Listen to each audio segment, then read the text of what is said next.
नमस्कार। देवरिया की आवाज रेडियो केसरी से प्रस्तुत है स्थानीय हालचाल। पहले मुख्य हालचाल। 4 लाख की अवैध शराब के साथ 2 तस्कर गिरफ्तार। भूमि विवाद में एक महिला की हत्या, परिजनों में कोहराम। 27 दिसंबर को लखनऊ पहुंचेंगे आंदोलन करने के लिए रोजगार सेवक।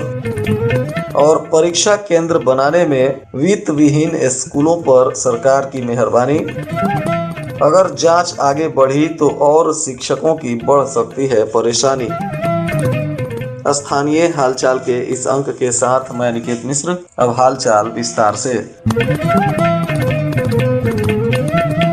बनकटा थाना की पुलिस ने मुखबिर की सूचना पर ग्राम सोहनपुर टाली टोला में छापेमारी करते हुए एक Maruti Suzuki wagon R car को पकड़ा, जिसमें 20 पेटी यानी 182 लीटर अवैध शराब बरामद किया गया। पुलिस की इस कार्रवाई में 2 लोगों की गिरफ्तारी हुई है, जिसमें एक आरोपी का नाम विवेक कुमार यादव है और यह बनकटा थाना क्षेत्र के ही रघुनाथपुर गांव का रहने वाला बताया जा रहा है। तो दूसरा आरोपी प्रिंस यादव है, यह भी बनकटा थाना क्षेत्र के ही ताड़ी टोला हनपुर गांव का रहने वाला है। पुलिस ने इन दोनों को गिरफ्तार कर इन पर अभियोग पंजीकृत कर नियमानुसार कार्रवाई प्रारंभ कर दिया है। इनकी गाड़ी और शराब को जब्त कर ली गई है। पुलिस ने बताया कि पकड़ी गई 20 पेटी अवैध शराब की कीमत लगभग 4 लाख रुपए बताई जा रही है।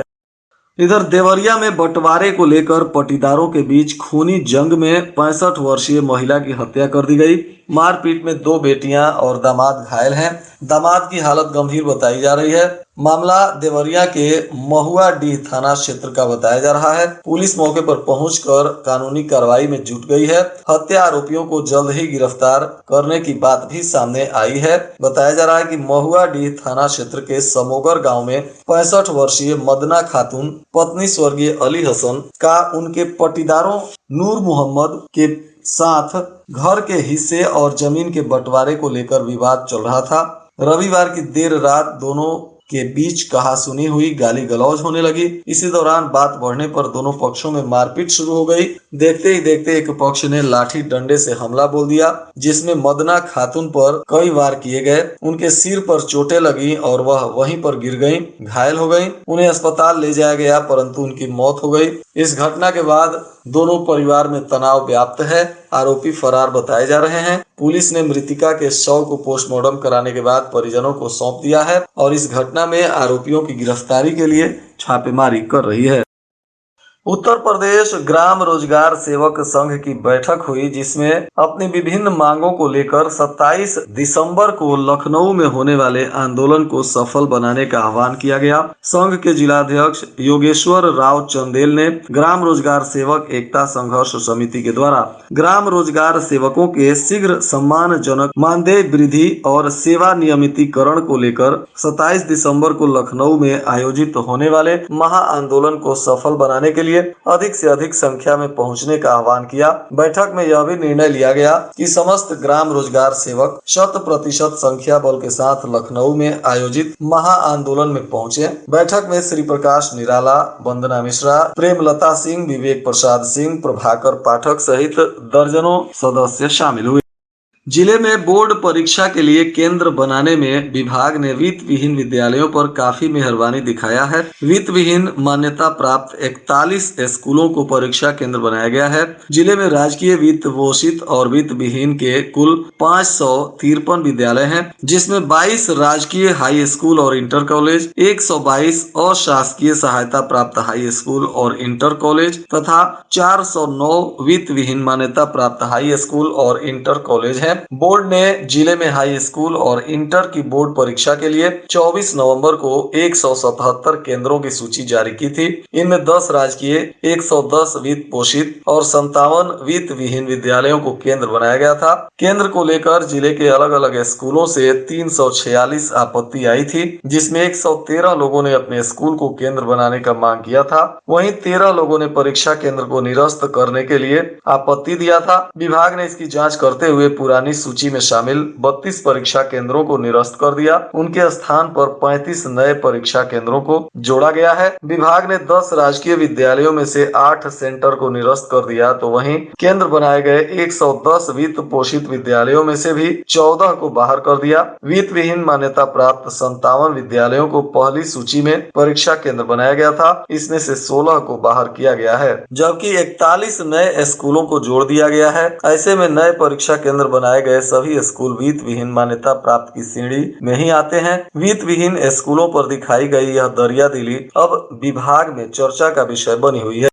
इधर लार के तकिया धरहरा के कंपोजिट विद्यालय में शिक्षकों के बीच हुई मारपीट की अगर जांच आगे बढ़ती है तो यहां तैनात शिक्षक और भी बुरे फंस सकते हैं। जांच में कुछ शिक्षकों के द्वारा प्रधानमंत्री और मुख्यमंत्री को भी अपशब्द कहने की बात सामने आई है। मारपीट के मामले में 4 शिक्षक पहले ही निलंबित हो चुके हैं। बताएं कि लार के तकिया धरहरा गाँव स्थित कंपोजिट विद्यालय के सहायक अध्यापक अरुण कुमार सिंह से दूसरे अध्यापक का नारा लगाने को लेकर विवाद हो गया।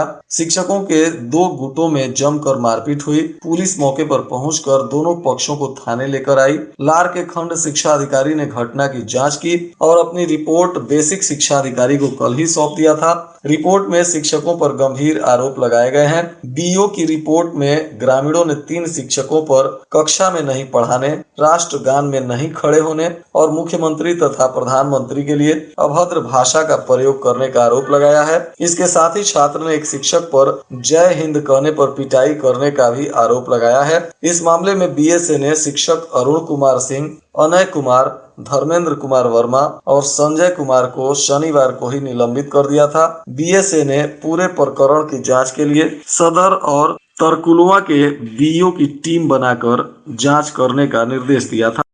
ऐसे में स्कूल में शिक्षा का माहौल खराब करने, राष्ट्रगान में बैठे होने और सीएम पीएम पर अभद्र भाषा का प्रयोग करने वाले शिक्षकों पर मुकदमा भी दर्ज कराया जा सकता है। अधिशासी अभियंता विद्युत विखंड देवरिया बीके सिंह ने अवगत कराया है कि उत्तर प्रदेश सरकार के द्वारा जनहित में जारी एक मुश्त समाधान योजना 2023 के प्रगति के लिए 332 बकायेदार उपभोक्ताओं का कनेक्शन काट दिया गया है, जिसमें से कुछ उपभोक्ता लाइन काटने के बाद ओटीएस का रजिस्ट्रेशन करा लिए हैं। लाइन कटने के बाद जो उपभोक्ता ओटीएस रजिस्ट्रेशन की रसीद दिखा रहे हैं उनका लाइन जोड़ दिया जा रहा है। कटे हुए लाइनों का अधिशासी अभियंता विद्युत खंड देवरिया के द्वारा रात में क्रॉस चेकिंग प्रतिदिन किया जा रहा है। ओटीएस 31 दिसंबर 2023 तक ही चलेगा।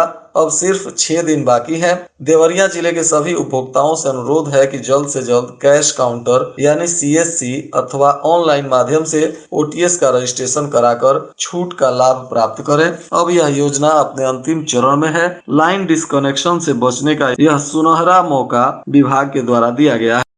यूपी बिहार बॉर्डर से खनन विभाग ने बालू लदे हुए एक ट्रक को पकड़ लिया और पुलिस को सौंप दिया है। पुलिस इस मामले में कार्रवाई कर ही रही थी कि इसी बीच पुलिस की लापरवाही से ट्रेलर चालक रात में ही गाड़ी लेकर फरार हो गया। देर रात परिसर में ट्रेलर को न देखकर पुलिस की नींद उड़ गई। पुलिस रात में ही गाड़ी की तलाश करने लगी।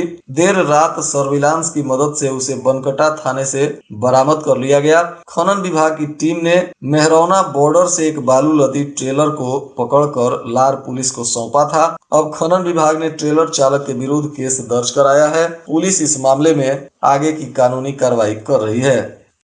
डॉक्टर अंबेडकर मिशन महासंघ के तत्वाधान में बाबा साहब डॉक्टर भीमराव अंबेडकर का 67वां परिनिर्वाण दिवस टाउन हॉल परिसर में मनाया गया। कार्यक्रम की शुरुआत बुद्ध वंदना, दीप प्रज्वलन और डॉक्टर अंबेडकर के चित्र पर माल्यार्पण कर किया गया। इसका शुभारंभ कुशीनगर से आए धर्मगुरु ज्ञानेश्वर भदंत ने किया। कार्यक्रम को संबोधित करते हुए बहुजन शक्ति की राष्ट्रीय संयोजक दिल्ली में प्रोफेसर इंदु चौधरी ने कहा कि बाबा साहब डॉक्टर अंबेडकर के विचार आज भी प्रासंगिक हैं, जिसके वजह से भारत जैसे देश में सामाजिक समरसता कायम हुआ तथा दबे शोषित वर्ग को न्याय मिला। मुख्य वक्ता पूनम अंबेडकर ने कहा कि पूरे देश में बाबा साहब के वजह से देश का संविधान मिला, जो विश्व का सबसे बड़ा संविधान है। इस दौरान उपस्थित लोगों ने धर्मगुरु का माल्यार्पण कर उनका स्वागत किया। और आज के मौसम का तापमान देवरिया में न्यूनतम 12 डिग्री सेल्सियस और अधिकतम 25 डिग्री सेल्सियस रहने की संभावना है। अंत में मुख्य हालचाल एक बार फिर। 4 लाख की अवैध शराब के साथ 2 तस्कर गिरफ्तार। भूमि विवाद में एक महिला की हत्या, परिजनों में कोहराम। 27 दिसंबर को लखनऊ पहुंचेंगे आंदोलन करने के लिए रोजगार सेवक। और परीक्षा केंद्र बनाने में वित्त विहीन स्कूलों पर सरकार की मेहरबानी। अगर जांच आगे बढ़ी तो और शिक्षकों की बढ़ सकती है परेशानी। इसके साथ ही रेडियो केसरी से प्रसारित स्थानीय हालचाल का यह अंक समाप्त हुआ। नमस्कार।